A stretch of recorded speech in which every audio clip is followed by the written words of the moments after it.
We're joined this evening by Joseph Walton, who's the Libertarian candidate in the incredibly tight race for the 7th District in Congress here in Central Virginia. It's a pleasure to have you here with us. Thank you very much for having me. Chat. No, it's our pleasure. Tell us what you think the 3 most important issues in the 7th are. Absolutely. The first and foremost, my personal favorite is constituent services. I think Representative Bratt over the last 4 years hasn't been as effective at having town halls and being out in the district. I was on the Board of Supervisors in Powhatan from 2007 to 2011, and I had quarterly constituent meetings and meetings more frequently for hot issues. The predecessor that had been on the board several years earlier told me that you should keep having town hall meetings and community meetings until nobody shows up, and that's exactly what I did, is kept having them. I enjoy them and I like to do them, and so that's the #1 thing is if I'm successful tomorrow on Election Day, I will immediately have town halls and barnstorm the district and meet all the folks out there and continue to do that as long as I'm in elective office. Great. Secondarily is executive branch oversight. I think the current Congress has not been as rigorous in holding the White House as well as the secretariats and the agencies to a high enough standard, whether that is regulatory, the formation and the promulgation of regulatory actions, or obviously larger ethical concerns, and that is something that I will advocate strongly for. And what's the 3rd most important? The 3rd most important is immigration. We need a modernized immigration system in the United States. We need a path to citizenship, worker permits, and a DACA fix, deferred action for childhood arrivals. That needs to be fixed legislatively. It's unfortunate that the president broke that and then claimed that it hadn't been fixed, but I would support a modernized immigration system that reflects, really frankly, what is on the bottom of the sonnet that's on the bottom of the Statue of Liberty, the new Colossus, and that's where we get, bring us your tired, your weak, your poor, yearning for freedom. I think that was exactly where the United States was in the early 1900s, and that's where I am today, and I think the majority of the population is still in that position as far as immigration. Interesting. Okay, so constituent services, executive oversight, and immigration. Your opponents, when interviewed here at 8 News, also added or included education and healthcare in their top 3. Can you talk about the first, education? How do you feel the system works? Where would you like to see it go? What would you do to make those changes? Absolutely. Education is one of the most important things that our government or any government should do. In particular, I think early childhood education is something that has been lacking in public education for many decades now. It was many decades, hundreds of years ago, we thought that the child was best brought into the education system at the kindergarten level at 5 years or so. With research and actuarials over the last several decades, we have begun to understand that it actually is much earlier that a child needs to be brought into the educational process. I support universal pre-K, and the way that I would pay for that, which also comes in and helps with some of the later years, the way that I would pay for that is by experimenting in certain school districts that need assistance and that need help, giving families the option of whether to take the junior year and senior year of high school as traditional school and curriculum, take those and front load that into the first year as a 3-year-old or a 4-year-old child. Oftentimes, kids who need this early pre-K or early childhood education don't tend to see their 11th and 12th grade years anyway. And so by shifting that funding down, if the kids are still in school and are still gung-ho after 10th grade and after a decade or so in the system, having gotten an earlier start, switch that 11th and 12th grade year into some kind of a vocational program or internships or something like that, where they're getting more education and more real-world experience after having started in the system earlier at 3 or 4 years old. I see. I was going to ask you about where you came down on vocational and technical training. A lot of people are saying that's a lot more important these days because not everybody is really cut out for a 4-year degree and a job on the back end of that. Where do you stand on benchmarks, or are you a fan of No Child Left Behind. What kind of metrics would you use to determine academic achievement? In general, I support the very broadest regulations at the federal level. It's important, absolutely important to remember that we live in a federal system where there are states that make up or should make up the bulk of government activity. And so with regard to No Child Left Behind, from the perspective that it created some very broad guidelines, I think that that is a good thing, because the very base of what the federal system should do should be creating some very low floors. But the length to which No Child Left Behind went in laying out explicitly what states should do, I think was probably too restrictive. It's very difficult for the federal government to create what would amount to national rules that apply well for Florida to Maine to Alaska and to California and everywhere in between. And so relaxing some of those standards, giving states the option to figure out how best to educate their population, I think is the most appropriate way to go. Does your support for varied systems across varied regions or localities include support for charter schools? In certain school districts, absolutely. I think that what we have been doing for the last several decades was perhaps effective in the mid-century. Nowadays they refer to it as the factorization or warehousing of children, and everybody sitting in a row and desks and that kind of thing. That appears to have worked well in the mid-century for our parents and earlier generations, but that does not appear to be working as well nowadays in the last 20 or 30 years. And so innovating the way that education is delivered to students, I think, is an important way to experiment from a public policy perspective and from an education perspective. And part of that certainly would involve charter schools and magnet schools, particularly in stressed school districts where we've tried everything else. A lot of times those districts already have high per pupil costs, and the notion of spending more money when the per pupil cost is already so high does strain credibility. And so doing something different, magnet schools and charter schools, I think is entirely appropriate. Okay. The other topic that your opponents mentioned were the economy in their top three.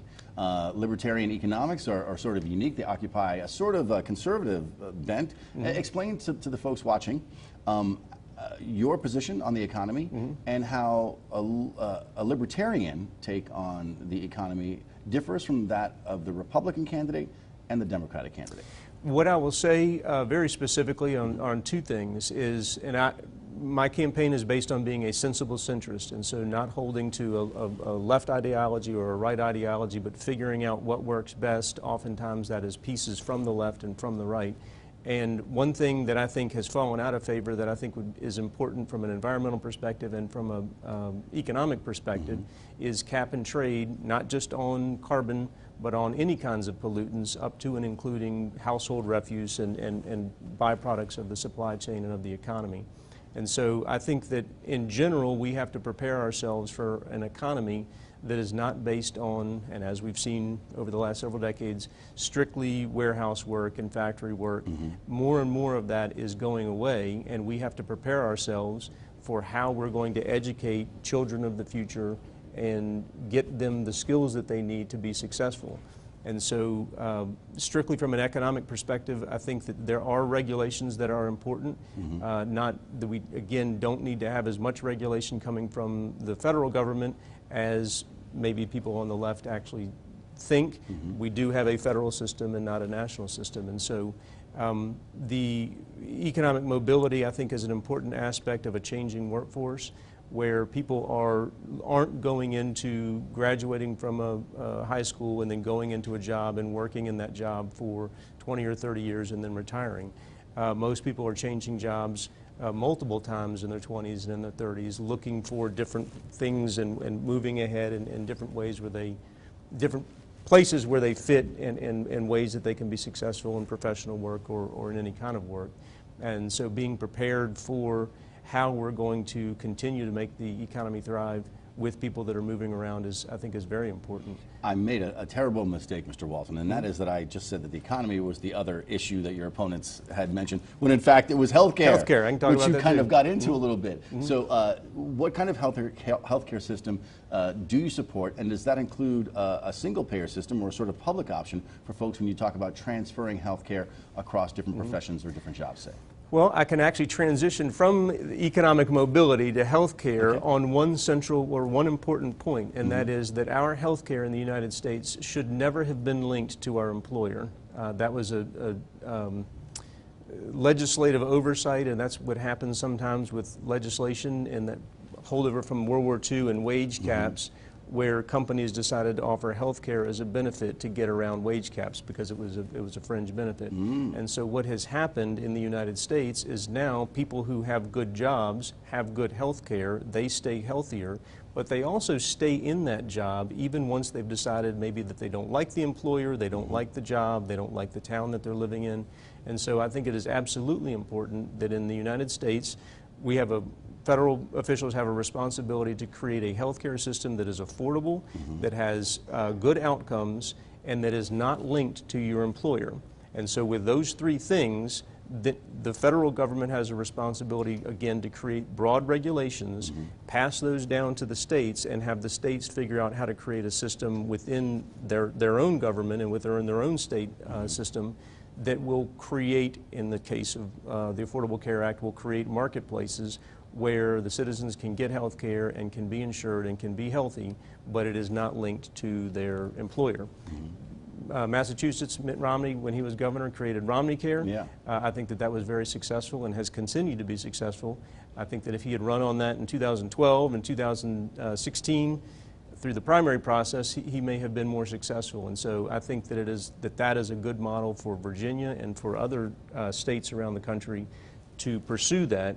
The question is, should that be replicated 100% nationally? And my view is, we've got the Affordable Care Act now. We should not continue to fight that after 10 years. It's time to accept the finality of that, expand Medicaid, as was done here in Virginia finally in May, but start to figure out ways to improve that. I support the Marie Alexander bill that is in the Senate, which is bipartisan fixes to the Affordable Care Act. But we need to continue to look at ways to decouple health care from employment, improve outcomes, and lower costs, and do that in a way that is respective of our federal system, and have states aggressively pursue those opportunities to get all their people covered. You're doing a good job of riding a fine line between conservative policies and liberal policies. If you're elected, with whom will you caucus, Democrats or Republicans in the House? I'll caucus with the other libertarians that are elected tomorrow. There you go. Okay. So what I think is probably one of the biggest problems that has occurred, I love the United States and I love our system of government, but one thing that has occurred is we have turned into just strictly two-party system.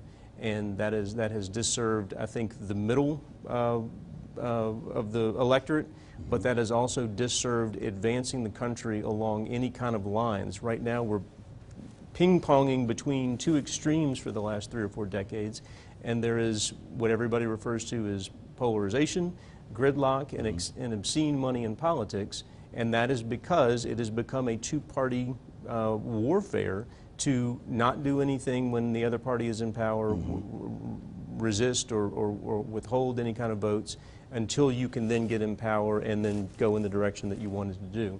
So I think that tripartisanship, or having multiple parties and multiple caucuses within the Congress and within the Senate, within the House of Representatives and within the Senate, is absolutely the way to go. Right now the caucuses are on the extreme. So the House Freedom Caucus, which the incumbent is a member of, is a caucus on the extreme. But there are very few caucuses in the middle, and that is where we need more caucuses, and that is where my sensible centrism will come in and caucus with other sensible centrists to get things done. On what issues do you agree with President Trump, and on what issues do you oppose President Trump? On what issue, I can probably list the ones that I oppose more quickly. I believe in free trade. I do not believe in protectionist trade, even under as a negotiating tactic, which I think is at least the most charitable way that it can be described. So you would not have supported TPP? The Trans-Pacific No, Partnership. no, I do support Trans-Pacific TPP. Partnership. Yes, that was free trade agreements around the world. Gotcha, right. I don't support with a U.S. influence through Asia. Okay. and I don't support having withdrawn from that. I also don't support having withdrawn from the Paris Accords from an environmental perspective. Being one of only 2 or 3 countries, the other of North Korea and Syria, that are not members of that, I think is not the appropriate place for the United States to be by any stretch.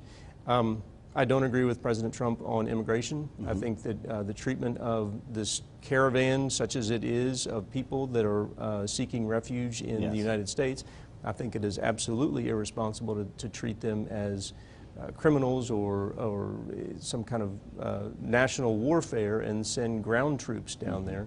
I think the appropriate thing, as I said with immigration, is to figure out a way to integrate them as quickly and friendly as possible into our great country, have them fingerprint them, have them otherwise register, get their work permit, and come into the country. Areas where I agree with President Trump, nobody has asked me that recently, and I can't think of anything off the top of my head. And so ask me another question and I'll come back to that one. You got it. No problem.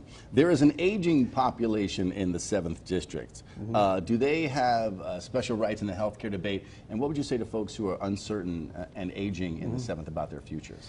So Social Security is important. The folks that are aging and that are in retirement and near retirement absolutely should be protected. That is a guarantee that was made to them as they were paying into the system. But people that are 10 years or more out from retirement, we absolutely need to figure out ways, looking more closely at the actuarial tables, how long those people are going to continue to stay in the workforce and continue working, and so make adjustments to Social Security with the, not just the assumption, but with the fact that these people that are 10 years or more out are going to be working longer. Or living longer, so they should, they shouldn't be able to retire so early. Yes, that's correct. Okay. Living longer and working longer. Secondarily, we need to look at, I found it sort of a paradox that people are opposed to raising the Social Security tax income threshold, but also opposed to means testing recipients. And so that's saying that there are clearly people who have a lot of money and that money should not be subject to Social Security tax, but at the same time they're saying that we shouldn't do any means testing for people who have, potentially for people who have a lot of money. And so looking at some basic means testing and or raising the Social Security tax threshold will keep the program solvent, keep people in the system, also affect people that are coming along in the system 10 years or more out. And so there are ways to, with a clear head, sensible centrist head, figure out what ways to mathematically adjust the Social Security program so it stays viable and functional for society. I want to ask you 2 more questions if we have time. We're running out, just about 2 minutes now, 2.5 minutes. The first is, sensible centrism sounds really great. Why aren't more people rallying around that? How could you do a better job in messaging what you're talking about here? It's pretty simple. There's not a lot of money in the center. And so people are on the extremes and they want their extreme positions. That is what they want. And so they end up funding the ping pong or the two-party warfare. And so there's no, at least with our current ballot access, which has been steadily kind of held steady, where it's difficult for people that are not a major party, particularly in Virginia, but also in other states, to get on the ballot. And once they're on the ballot, we have what's generally referred to as first past the post. And so you could have somebody get 37% of the vote or 43% of the vote, not a majority, and still win, even though what might be considered the other 57% of the vote gets split across 2 candidates, 2 maybe good candidates. And so by changing the way we vote, which is generally referred to as ranked choice voting, there are better, the candidates that are involved are more interested in not negative campaigning, but staying positive and making sure that all candidates are seen in a good light, because when folks go in to vote, they actually vote for their first choice, their second choice, and their third choice. And so what that does is it does illuminate the center, and it does make it so that people are more interested in coming to the center to begin with, because they're not just pulling away from the polls and Gotcha. then, as we've seen with candidates in the last 48 hours or so in the 7th District and all around, start talking about their independence and their non-party bona fides and things like that. And Okay, so, a lightning round now, just about a minute left. You mentioned you were a Powhatan County Supervisor between 2010 and 2011. Have you held any other elective office? I have not. It was between 2007, 2011. 2007, 2011. Thank you. I wrote that down wrong. That's right. I was a vice chair in 2010 and then the chairman in 2011. Very nice. Anything you want to add here with 30 seconds left that I've not been able to ask you about? Nothing I can think of off the top of my head, but I have a commitment, the knowledge and the background to be a successful representative. I have a record of having been effective and accountable in Central Virginia, and I will continue to do that if I'm elected tomorrow. A great pleasure to have you with us. Absolutely. Joseph Walton, good luck tomorrow on November 6th. Thank you very much.